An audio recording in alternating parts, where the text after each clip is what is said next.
जोगुलांबा गढ़वाल जिले के एच मंडल के इकलासपुरम गांव की डॉक्टर प्रियंका की आखिरी यात्रा उनके आबाई इलाके में निकाली गई।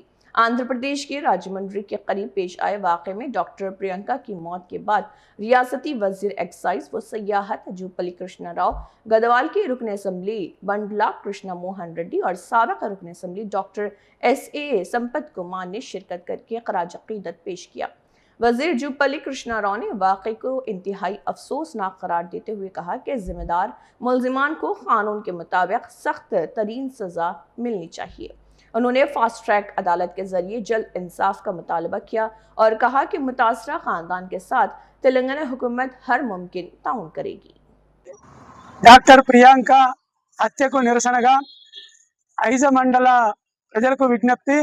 రేపు మంగళవారము ఐజ మండల బంద్కు అఖిలపక్ష కమిటీ, ప్రజా సంఘాలు, రాజకీయ పార్టీల నేతలు పిలుపునిస్తున్నారు. దయచేసి అందరూ కూడా సహకరించవలసిందిగా విజ్ఞప్తి చేస్తున్నాము.